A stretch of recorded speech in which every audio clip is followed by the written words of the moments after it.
నమస్తే. Welcome to VSB Telugu audio novels or కథలు. కథ శీర్షిక ఆడది.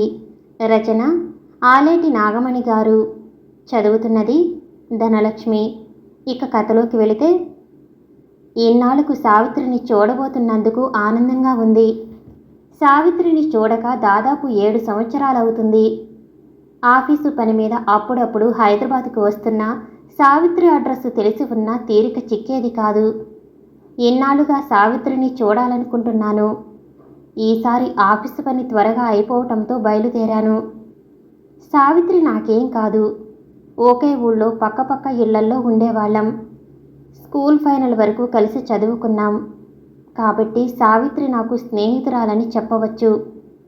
7 ఏళ్ల క్రితం సావిత్రికి పెళ్ళైపోవటం, సావిత్రి అత్తారింటికి వెళ్ళిపోవటం, ఉద్యోగం దొరికాక నేను పెళ్లి చేసుకుని మరో ఊళ్ళో కాపురం పెట్టడంతో అప్పుడప్పుడు ఈ ఊరికి వెళ్ళే నాకు సావిత్రిని కలుసుకునే అవకాశం దొరకలేదు. మా ఊళ్ళో రామనాథం మాస్టర్ అంటే అందరికీ తెలుసు. నేను మాస్టర్ అని చెబుతున్నానంటే ఆయన స్కూల్ మాస్టర్ అనుకునేరు సుమా. అది కేవలం పిలుపు మటుకే. రామనాథం మాస్టారు ఆ ఊళ్ళో పోస్టాఫీసులో గుమస్తా. సావిత్రి కాక ఓ అమ్మాయి అబ్బాయి ఉన్నారు.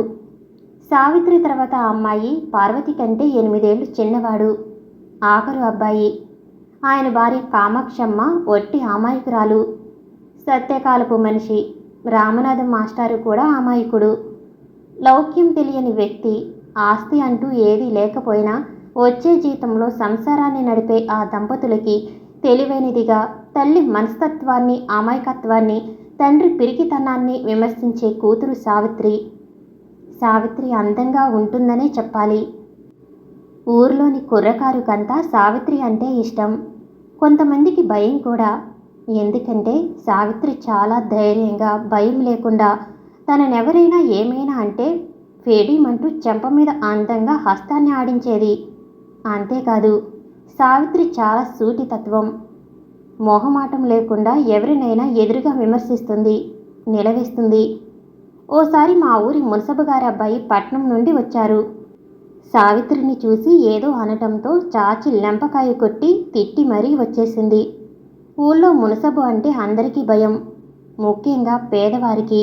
కూతురు చేసిన పనికి రామనాథం మాస్టారు భయపడిపోయారు. సావిత్రి చేసిన పనికి మునసబు కోపంతో తనని మంచినీళ్లు దొరకని ఏ ఊరికో పంపిస్తాడని వణికిపోయాడు. సావిత్రి మాత్రం నిర్లక్ష్యంగా తండ్రి మొహంలోకి చూస్తూ, అలాంటి సుపుత్రుని కన్నందుకు సిగ్గుపడాలి కానీ నిన్ను బదిలీ చేయించడం ఏమిటి? పెళ్ళైనవాడు సిగ్గు లేకుండా పరాయి ఆడపిల్లల్ని ఏమన్నా తప్పులేదు అంటూ నిలేసింది తండ్రిని.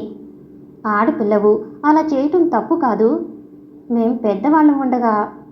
నాన్న, నువ్వింతగా ఎందుకు భయపడుతున్నావో నాకు అర్థం కావటం లేదు. కానీ ఇది మాత్రం నిజం. నేను తప్పు చేయలేదు. మునసబు కొడుకు కదా అని మర్యాద కొద్దీ అంటూ ఆగి నవ్వేసింది సావిత్రి. కానీ రామనాథం మాస్టారు మాత్రం సావిత్రిని కోపంతో తిట్టారు. పాపం, అతడి భయం అతడిది. తండ్రి తిట్టటంతో సావిత్రికి బాగా కోపం వచ్చింది. అంతేకాదు, మగవాళ్ల మీద ఓ అభిప్రాయానికి వచ్చేసింది. ఈ మగవాళ్ళకి విశ్వాసం లేదు.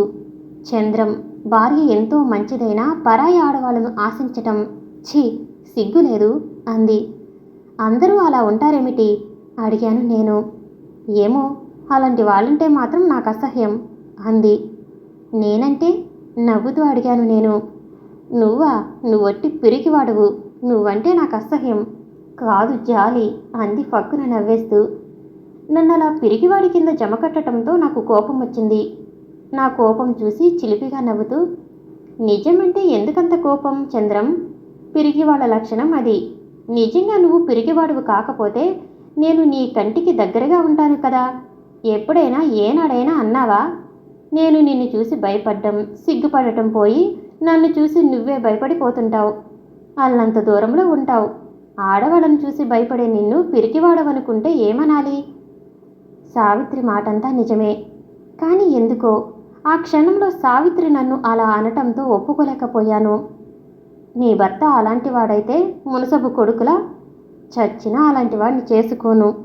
చేసుకున్నా ఇలా సిగ్గు లేకుండా తిరగనివ్వను అంది సావిత్రి నా మాటలను మధ్యలోనే అడ్డుకుంటూ. అలాంటి సావిత్రికి పెళ్ళయింది. అందం, చదువు, ఆస్తి ఉన్న గోపాలంతో సావిత్రి పెళ్లి వైభవంగా జరిగింది. పెళ్లిలో గోపాలాన్ని పరీక్షగా చూశాను.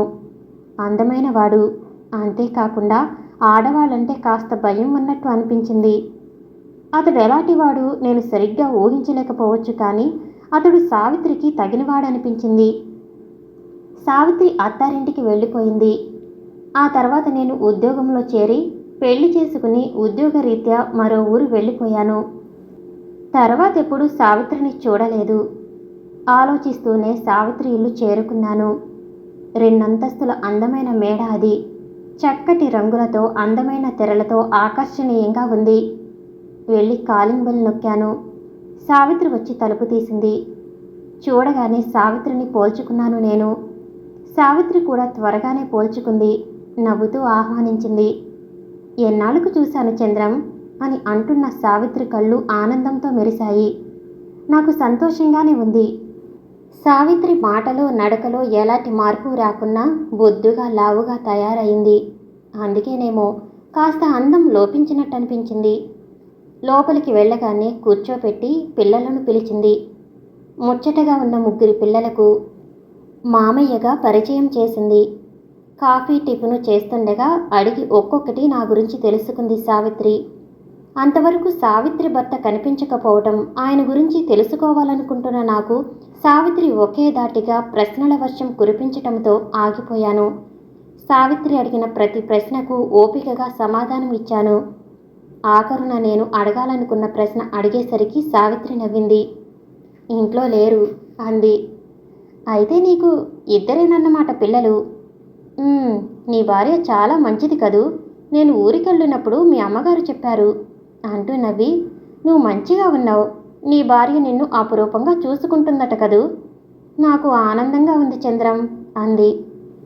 సావిత్రి మాటలు వింటుంటే ఒక్కసారి నా మనసు శ్రీమతి వైపు పరుగు తీసిన వెంటనే సావిత్రి మాటల్లో ఏదో అర్థం, వ్యధ గుర్తుకు వచ్చాయి. సావిత్రి, నువ్వు హాయిగా లేవా అన్నాను చూస్తూ. నా ప్రశ్నకు సావిత్రి నవ్వింది. నాకంటే ధైర్యవంతురాలివి కదూ అన్నాను నవ్వుతూ. అయితే మాత్రం నేను ఆడదాన్ని కదూ అంది సావిత్రి. సావిత్రి ఆ మాటలను ఎందుకందో నాకు అర్థం కాలేదు. అంటే ఎన్నాళ్ళు కాదనుకున్నావేమిటి అన్నాను. సావిత్రి నా మాట విననట్టు లేదు.